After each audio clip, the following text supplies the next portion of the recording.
The McConkie Ranch petroglyphs, also known as Dry Fork Canyon petroglyphs, include carved petroglyphs as well as a few painted pictographs, or a combination of the two. The site is north of Vernal, Utah, close to Skinwalker Ranch and Blind Frog Ranch. It's at the Uinta Basin, home to a gambit of paranormal activity. Does this site, that's credited to an archaic desert people, show that paranormal phenomena has been taking place for thousands of years in this northeastern part of Utah? Pictured here are anthropomorphic figures that are part deer in the lower region and human on top. Sightings of these creatures, known as Alaphocentaurs, have been taking place for thousands of years in the desert southwest of the United States. Remember, shapeshifting and skinwalkers are said to frequent this area. This information comes from the Ute and Paiute Indians. P29 is one of the much older pictographs. Remember that pictographs are paintings. I want to be perfectly clear right here. I believe most of the ancient rock art show common day-to-day activity from the ancient people that lived here in the past. When we discuss this group of people we know as the Fremont, we're really describing the types of techniques being used to create the rock art or cultural living sites with the pottery and other artifacts created. Fremont were not a band or tribe. The people themselves were most likely desert archaic Indians that fell into or were related to the ancient Puebloans. Unfortunately, over time, the rock is naturally damaged or destroyed, causing us to lose the history it contains. Only the original artist truly knows the real meaning of their work. One can only speculate and give a subjective opinion of its meaning here in present day. One thing I do tell people to do is look at the entire work, the big picture, and see if any meaning can be taken away from what is being viewed. Some of the works can be understood. Others, the ones that are one-offs and appear to contain interesting details, difficult to comprehend, those are the ones that I take interest in and focus much of my research on. Over the years, I've come to look at the rock art in a way where it's needing to be separated based upon the subject matter. I first look at the hands and feet, carefully counting the amount of digits of each. These artists knew what they were doing. They knew humans had 5 digits on their hands and feet. So why do we sometimes see anthropomorphic figures with 3, 4, and 6 digits? Those with the different amount mainly appear to be humanoid figures, possibly beings that don't fit well into the Homo sapien classification. Is there a hidden meaning in the work? Occasionally I believe that answer is yes. Now I fully believe that historical data has been presented to us from these ancient people. It was recorded for a reason. What someone sees in real life is usually what they record. Of course, that can include what is seen in dreams or during rituals where hallucinating was encouraged. At this site, either people were hallucinating a lot or something else was happening often. This is one of the most important rock art panels that I've studied anywhere.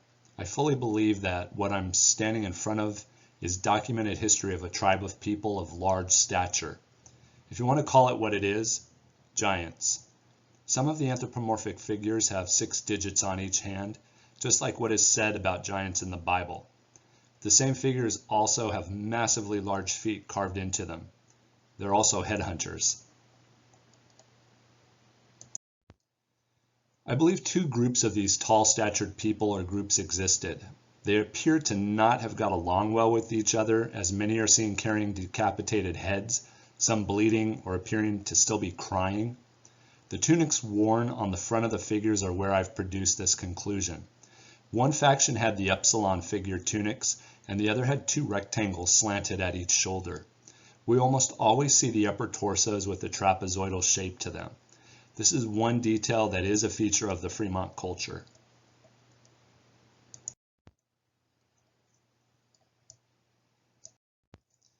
Another unusual feature at the site is we have several anthropomorphic figures within a circle. It's sometimes seen at other sites. Larger-than-life figures look to be entering or exiting from them. Some believe it to be a shield, but you can clearly see other figures holding shields in one hand and a weapon or head in the other.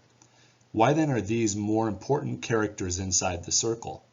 Subjective for sure, yes. Very interesting, absolutely. With each year's passing, the petroglyphs, and especially the pictographs, fade more and more. Eventually, this historical data will be lost to future generations.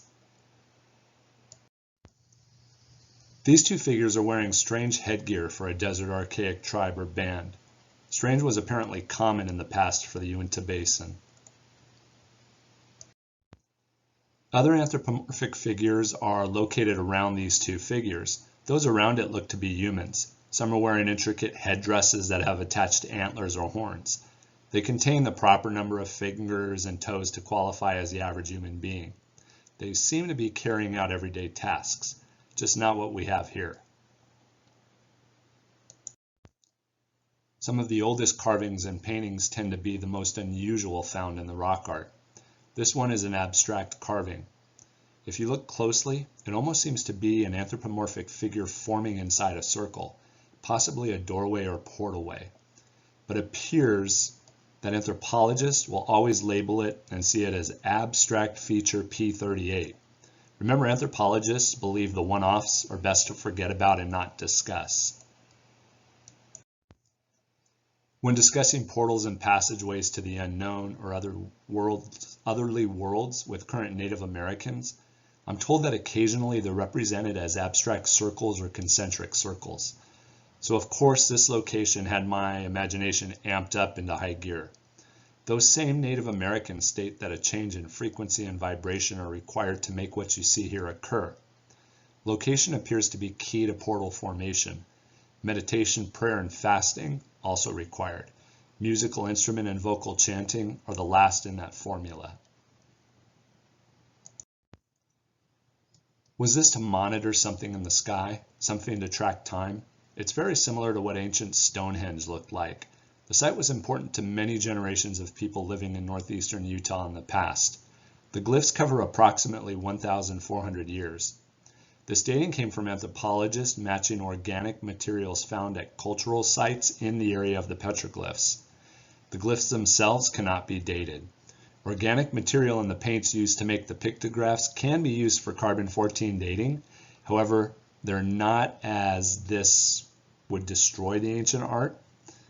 I posit that from review of the number of glyphs and certain petroglyphs being created directly on top of older ones, the site goes back more than 1,400 years.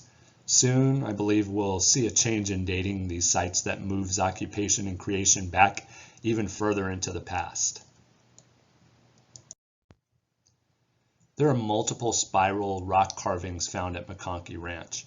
Many people state that they represent portals or gateways to other worlds or dimensions.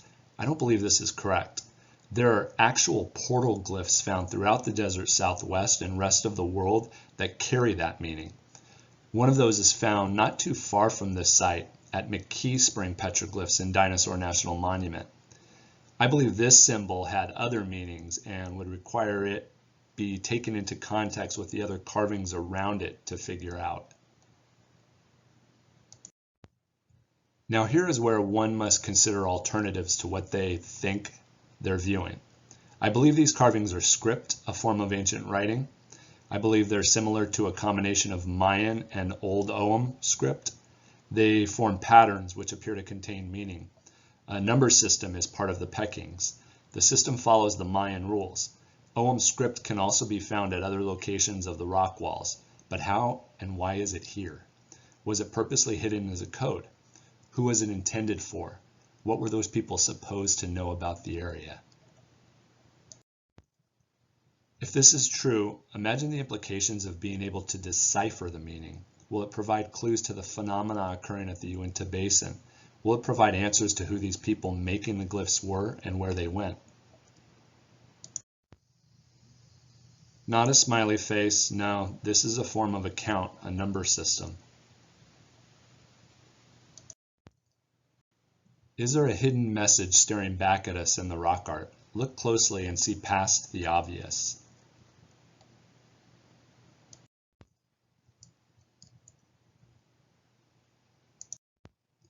We tend to focus in on the larger carvings, the ones that appear to have sensational meaning. It causes us to miss the fine little details around it. We need to start looking at it all. Is everything connected and explaining what happened or took place here in the past? Were some of these events capable of being labeled paranormal? Is it continuing in the area today? What an interesting abstract carving above the elongated zoomorphic figure. It had to have had meaning, but what? Why place it above this scene? I've discussed this symbol in my presentation for years. I've even alluded to it in one of my books. It appears to be a spiral with an attached upside-down pi symbol. What it also looks like is an ancient Chinese character in the old alphabet. But how could that be? Are these symbols describing what is being shown taking place in the surrounding carvings of the rock art? Here it is up close. This is the Three Kings petroglyph at McConkie Ranch. It's approximately 1/4 mile away from the main rock art and 40 feet up a rock wall. Getting up there is not easy. Carving up there had to be quite the ordeal. This is a unique piece of history. Not all of it was created by the same person, and it was not all done at the same time. It hints towards other cultures from across the sea being in Utah in the past. It hints towards beings that were not human. It hints towards portals and slips in time and space. The one petroglyph that does not fit with the others looks to show a plasma event taking place and a number system embedded inside the torso, possibly hinting toward when the event occurred. Decapitated heads are involved. Amulets are being worn. This is an amazing piece of history to bear witness to.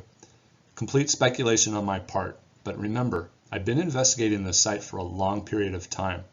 I see a lot going on and recognize something about the unexplainable took place, not once, not twice, but several times. Please look closely at the central figure's facial features and the crown worn on top of his head. Look at the figure to the right of him. Look closely, the Three Kings are way up toward the top. This is the route that must be hiked to get from the main rock art walls to the Three Kings. The location is breathtaking. So much to see. I wonder what remains hidden away inside the Dry Fork Canyon. A lot went on in the past on the Uinta Basin. I'm convinced a ton of that was full of high strangeness that captivated the ancient local audience. Whatever took place then continues to take place today, still captivating an audience, even spurring the creation of 2 television shows that hint toward the paranormal happening above and below the land. Visit McConkie Petroglyphs site outside of Vernal, Utah in the Dry Fork Canyon area. I promise you, it'll change the way you think about the past and who was here. And sometimes that high strangeness was taking place. Please subscribe to my YouTube channel and watch for new material coming out in the near future.